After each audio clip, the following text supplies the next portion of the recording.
ध्यान दीजिएगा, ये सब क्यों, ये ऐसी बातें हैं जो महाराज वंदनीय आदरणीय है।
राम और सीता का क्या लड़ाई नहीं हुआ, राम लक्ष्मण भरत शत्रुघ्न चारों का, साथ ही साथ इस नगरी के अंदर जितने भी विवाह योग्य थे लड़के और लड़कियां, उनका भी विवाह भगवान राम जी के साथ।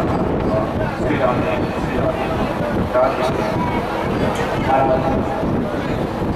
भगवान राम है वो कुछ समय तक लीला करते हुए अयोध्या में रहे, फिर मथुरा और केकई को अर्थात मथुरा और केकई को निमित्त बनाकर 14 वर्ष का वनवास स्वीकार। वनवास में जाकर प्रभु ने मारीच, सुबाहु, रावण, कुंभकर्ण, मेघनाद आदि आदि ऐसे बलवान राक्षस जिन्होंने लंबे समय से जीवों को दुखी कर रखा था, मनुष्य जाति में त्राही मचा रही थी, इनका उद्धार किया। इनके उद्धार के बाद प्रभु पुनः महाराज अयोध्या में आए और राम राज्य स्थापित करके लंबे समय तक इसे बनाए। अंत के अंदर जो भी जीव मुक्त होना चाहते थे, वनस्पति, लता, औषधि, जो भी जीव, उन सबको साथ लेकर साकेत बोले सियावर रामचंद्र भगवान, भगत वत्सल भगवान। महाराज ये जो सूर्य वंश है ये बड़ा पवित्र है, क्योंकि भगवान साक्षात राम इसके अंदर आए। महाराज आगे चलकर इक्ष्वाकु विशेष राजाओं का वर्णन होता है, जिसमें निमि आदि का प्रसंग आता है। बोलिए निमि महाराज। महाराज इसके बाद चंद्रवंश का वर्णन आता है कि प्रभु के नाभि सरोवर से कमल पर ब्रह्मा जी का आविर्भाव, ब्रह्मा जी की मानसिक सृष्टि में ऋषि और ऋषियों की संतान में चंद्रमा, और चंद्रमा से फिर महाराज ये वंश है ये विस्तार को प्राप्त होता है, जिसके अंदर ऋषि, जमदग्नि, परशुराम आदि भाव आते हैं। इसका जो विस्तृत भाव है वो ये है कि चक्रवर्त आदि का भी भाव आता है, ययाति चरित्र आता है, कुरु के वंश राजा दुष्यंत का भी भरत का चरित्र भी आता है। ये भरत अलग है, वो भरत अलग है। ये भरत वो है जिन्होंने बचपन में ही सिंह को मार दिया। वही भरत जी महाराज। यहाँ से आगे चलते हैं तो रंतिदेव, इनकी कथा आती है, फिर पांचाल और जैसे राजाओं का चरित्र आता है। अब ये चंद्रवंश है, ये अलग शाखाओं में धीरे धीरे विभक्त हो रहा है, और इन शाखाओं में अनुदु, परवसु और एक यदु नाम की शाखा निकली। महाराज यदु से ये वंश यदु वंश के नाम से विख्यात है। महाराज कथा आती है कि इस यदु वंश के अंदर भगवान कृष्ण है वो अवतरित हुए। जैसे सूर्य वंश के अंदर भगवान राम आए, ऐसे ही चंद्र वंश के अंदर भगवान कृष्ण आए। क्यों आए? कि सूर्य को सम्मानित देखकर चंद्रमा ने कहा, प्रभु ये दिन में आया मैं इसका दर्शन नहीं कर सकता। तो बोले तू निराश मत हो, तारे लिए मैं यदुवंश हूँ और रात में 12 बजे आस्यूं। भगवान राम दिन में 12 बजे आया और भगवान कृष्ण रात में 12। और ये वत्सल भगवान की जय हो। सकला काम कहता है रात में 12 बजे तो तेरी तेरे नजरिया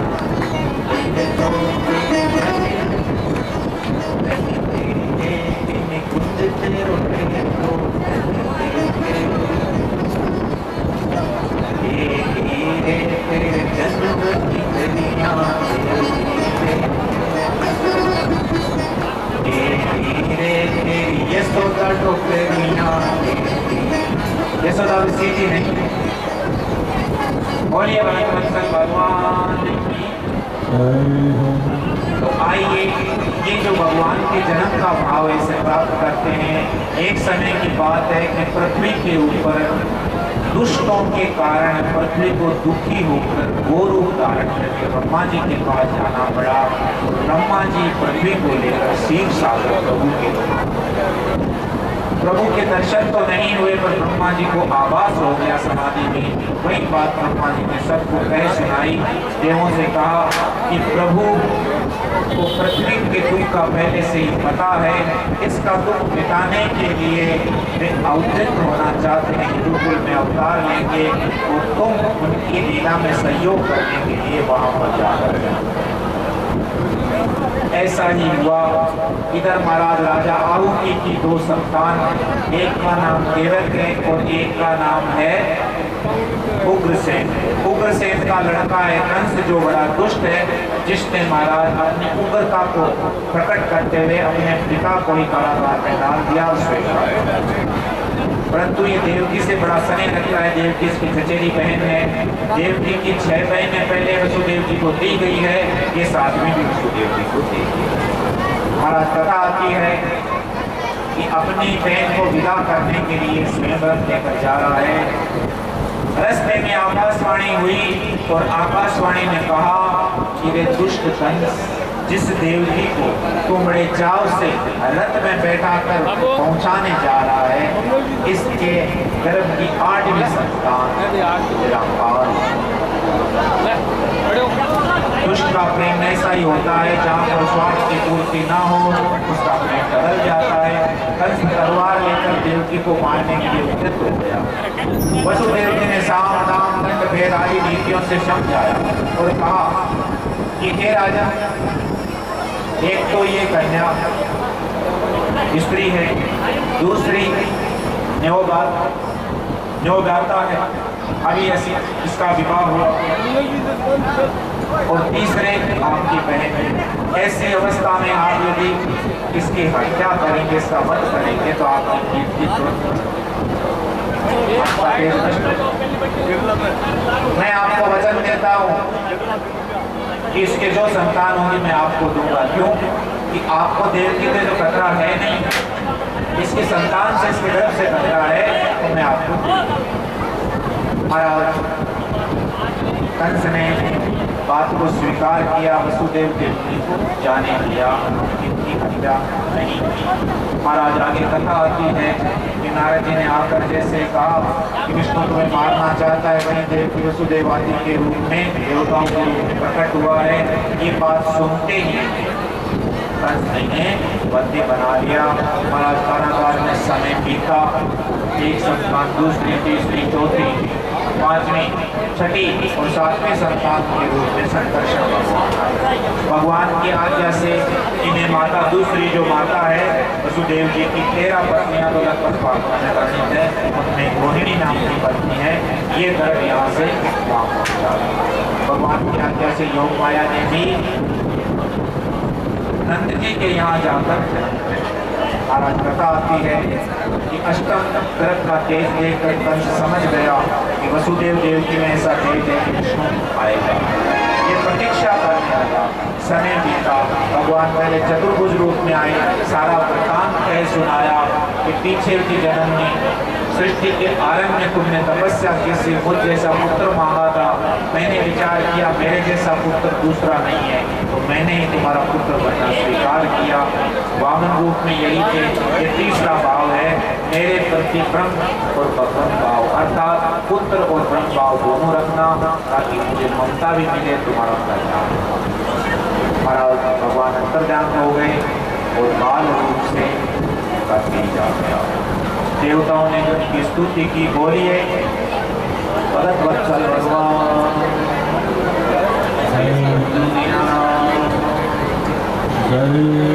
श्री राधे श्री राधे श्री राधे।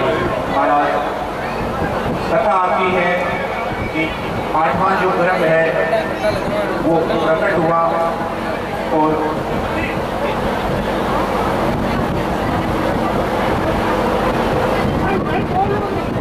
उसका तेज इस प्रकार से था कि कंस के पैर कंस सहित मूर्छित हो गए, गहरी निंदा में चले गए। वसुदेव जी इस बालक को लेकर महाराज मथुरा से गोकुल पहुंचते हैं और वहां से बालिका को लेकर उन्हें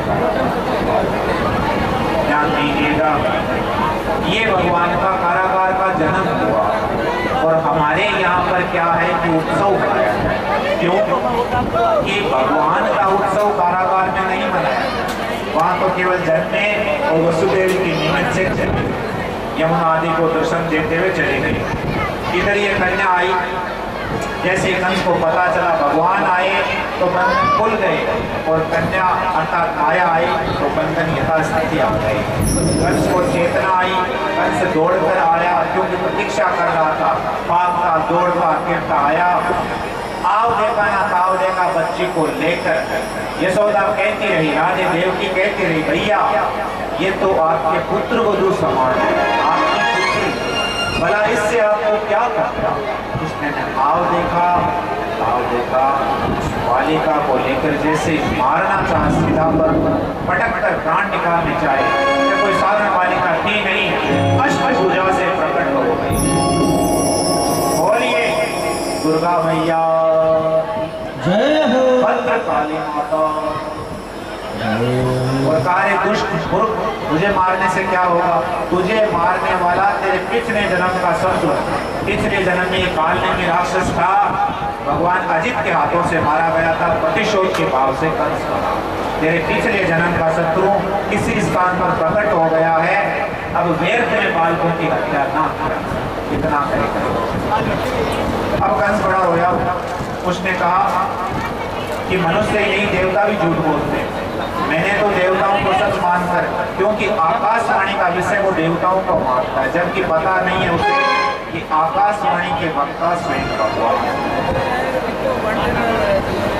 मैंने तो देवताओं को सच माना, इसीलिए आपके पुत्रों की हत्या कर दी। इसमें मेरा दोष नहीं है, आपको ये विधि का विधान समझिए। ऐसा अनुनय विनय पश्चाताप प्रकट किया कि देव की वसुदेव जी से क्षमा कर दिया और ये घर चले। आगे चलकर उन्हें बंदी बनाया जाएगा, ये प्रसंग आता है। अब कंस है वो अपने राजमहल में चला गया, ये प्रसंग कल आएगा। जब पूतना का प्रसंग मेरे सामने आएगा तब ये कंस का प्रसंग आएगा। और आज की कथा को अब हम कहाँ पर लेकर चलते हैं, गोकुल से, ये मथुरा से गोकुल चलते हैं। भगवान मथुरा में जन्म लिया है और गोकुल में उनका उत्सव मनाया जा रहा है। किसके घर? नंद जी के घर। 88 वर्ष की अवस्था है, नंद जी को अब पुत्र की प्राप्ति।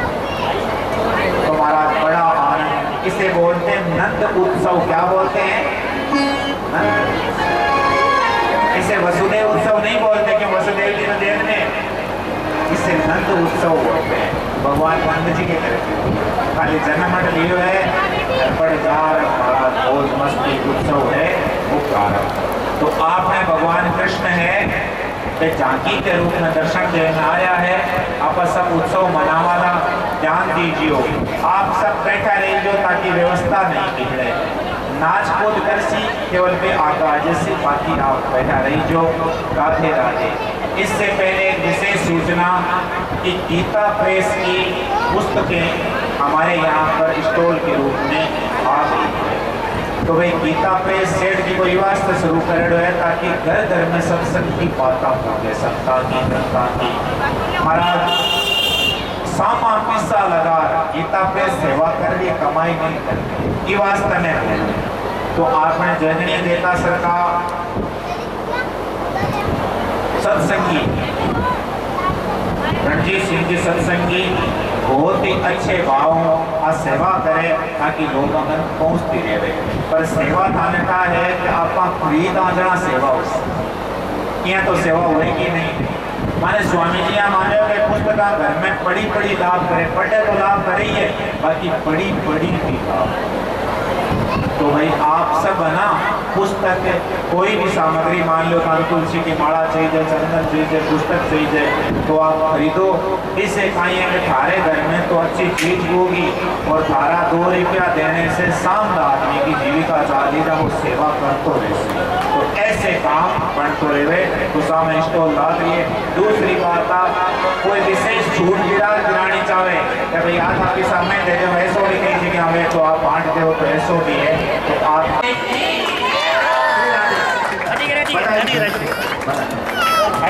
मेरे धनुषा हरे है, मेरे धनुषा हरे है।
बधाइयाँ बधाइयाँ बधाइयाँ।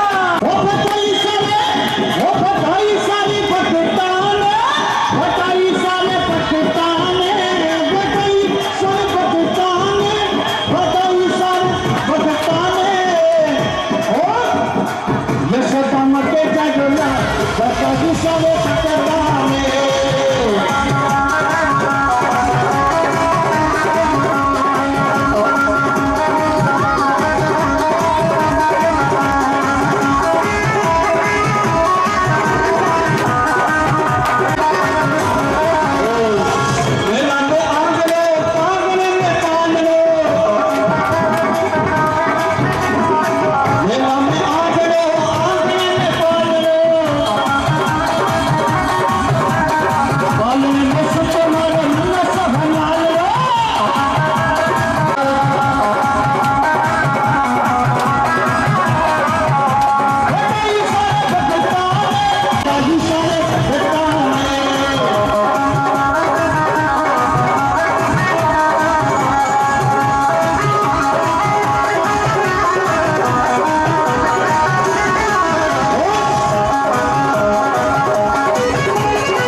बधाई हो बधाई हो।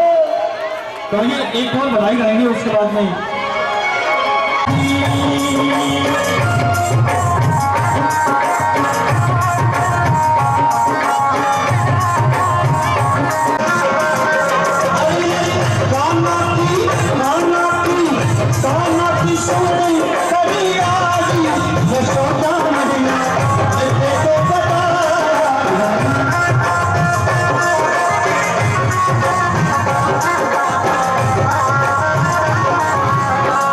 देखो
उत्सव भी है, तो काल भी धूमधाम से आओ। अब बहुत मेरे आज चतुर्थ दिवस की कथा विश्राम ले रही है, काल पंचम दिवस की कथा है और 12:15 बजे से नहीं हुआ। तो बहुत सारा उत्सव थे, सारो जोश थे, आनंद आ श्री राधे हजारी गुनलो फूले हगाने चमके भीगे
कलवा कलवा हे कलवा कलवा कलवा बोलत नहीं